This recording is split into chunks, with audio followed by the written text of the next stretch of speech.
الحمد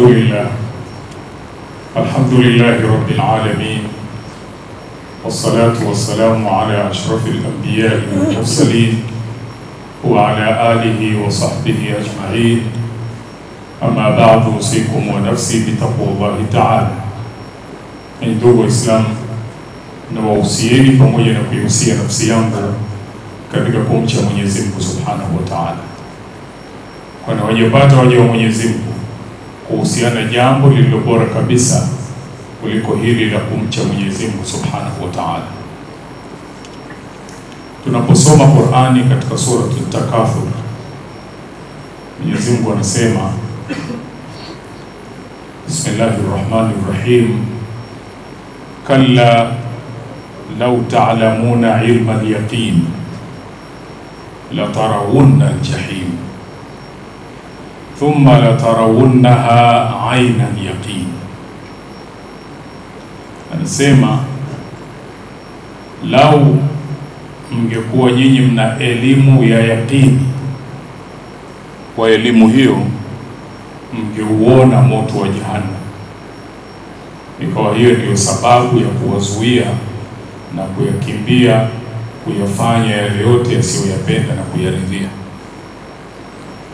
Thumma la tarawunna, kisha mtauona, yani mngeuona hasa ule moto wa jahannam, aina al-yaqin, kwa jicho la yaqini kabisa. Katika suratul Waqi'a aya ya 95, Mwenyezi Mungu baada ya kueleza juu ya watu wema na yale watakayoyapata na kueleza juu ya wale wabaya na hali zao na mafikio yao yatakavyokuwa, mwisho akasema inna hadha la huwa haqqul yaqin, kwamba haya tuliyowaelezea ni haki ya yaqini.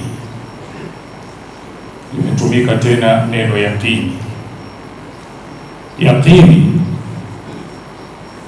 ni ile hali ya nafsi kutulia na kifua cha mtu kikatulia kutokana na kile alichokijua ambacho hakina shaka ndani yake, ndio inaitwa yaqini. Lakini pia wanazuoni wakaeleza yaqini ni ile hali ya kitu kinachotokea kwenye moyo wa mwanadamu, kwa namna ambayo kile kitu ambacho kimetokea kwenye moyo wake, namna alivyofahamishwa na akakijua, inakuwa ni kama vile anakiona kwa macho yake. Hakuna shaka, hakuna wasiwasi, hivyo ndivyo kilivyo. Na yaqini ni daraja ya juu kabisa katika daraja za imani.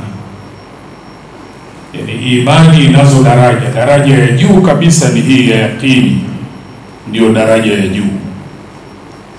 Na wakaeleza kama zilivyokuja hizi aya, kuna elimu ya yaqini ambayo wanazuoni wameita ni yaqini ya habari, kwa maana yule anayekupa habari ni mkweli katika wakweli, kwa sababu hiyo habari anayokupa unaipokea, unayaqini nayo.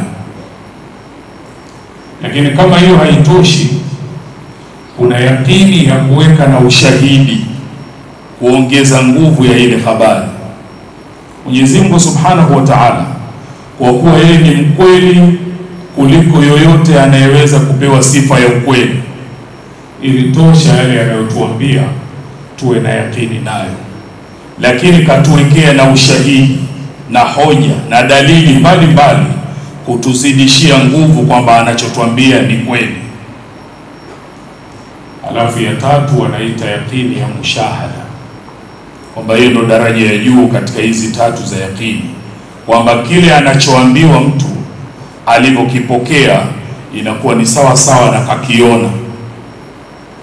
Mmoja katika watu wema alisikika akisema, lau kushifa al-ghita, lau pazia la yale mambo ya ghaibu tunayoambiwa, moto, pepo, likiondolewa nikaviona hivyo wazi wazi, mazdatu yaqina, yaqini yangu haitozidi chochote, kwa sababu vile alivyopokea bila ya kuona, hata akiona ni vile vile, hakuna tofauti. Hiyo ndio daraja ya juu kabisa. Mwenyezi Mungu atujalie tuifikie daraja hiyo.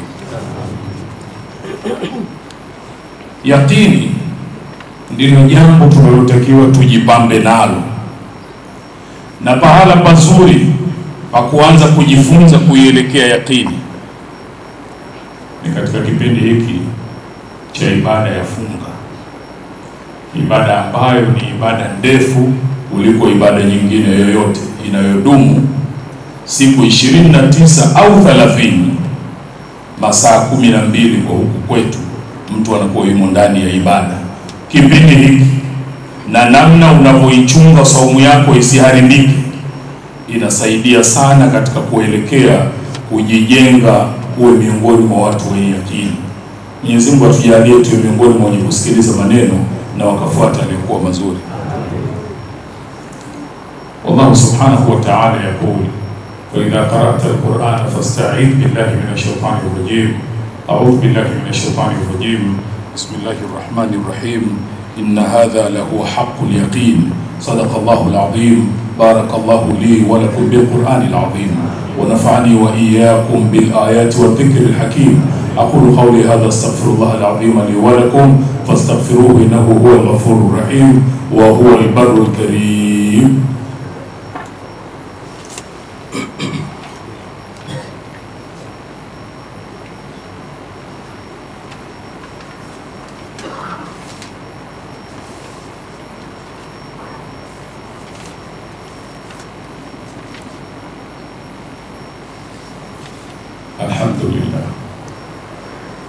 الحمد لله رب العالمين، والصلاة والسلام على أشرف الأنبياء والمرسلين وعلى آله وصحبه أجمعين.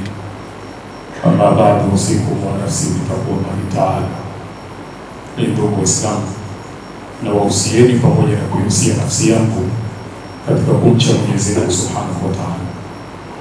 Kwa wajapata waja Mwenyezi Mungu kuhusiana jambo lililo bora kabisa kuliko hili la kumcha Mwenyezi Mungu Subhanahu wa Ta'ala. Yaqini ndio daraja ya juu kabisa katika daraja za imani, na mtu anapokuwa na yaqini, matendo yake yote ya ibada yanakuwa na nguvu inayotakiwa na iliyokusudiwa. Kwa kutokuwa na yaqini, matendo yote ya ibada yanakuwa madhaifu na huenda yasitoe kile kinachotakiwa kipatikane.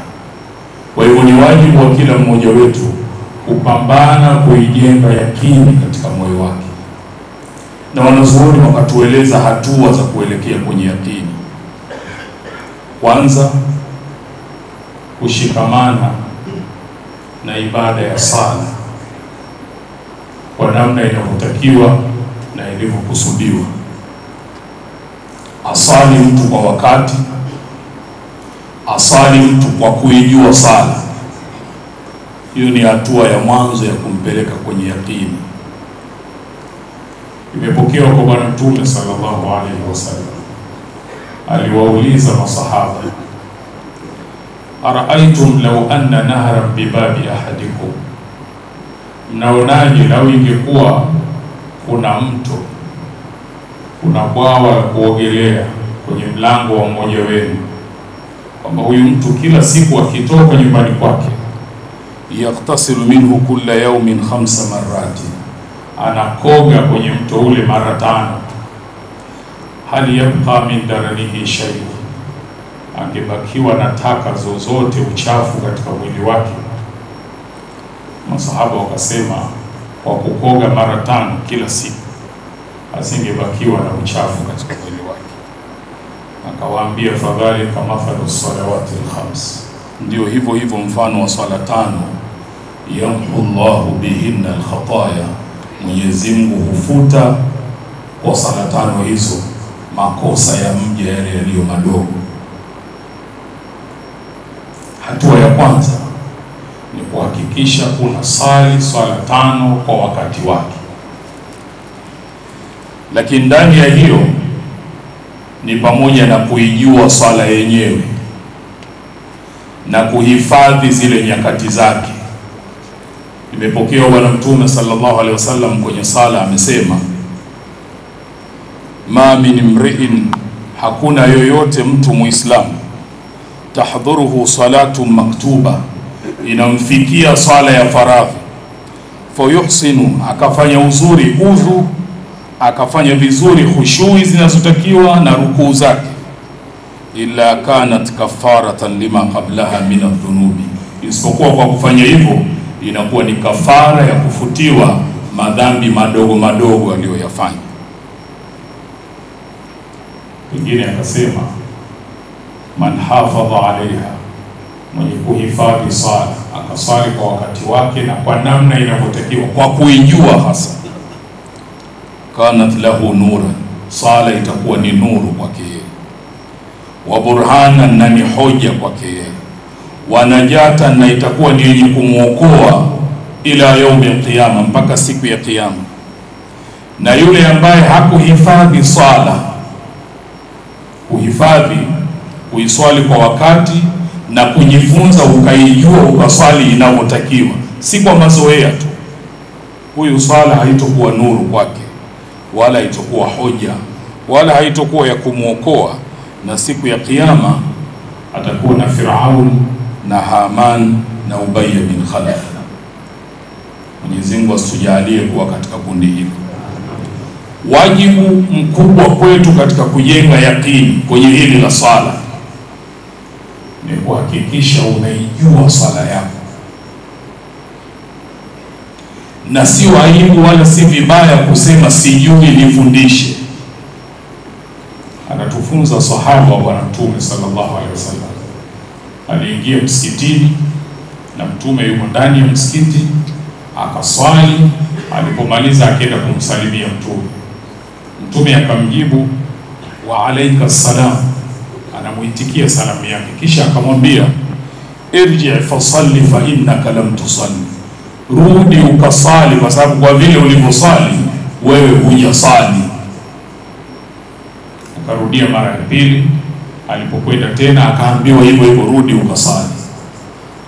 Mara ya tatu akasema kumwambia Mtume kwamba siwezi kufanya vizuri zaidi ya hivi, nifundishe. Akafundishwa.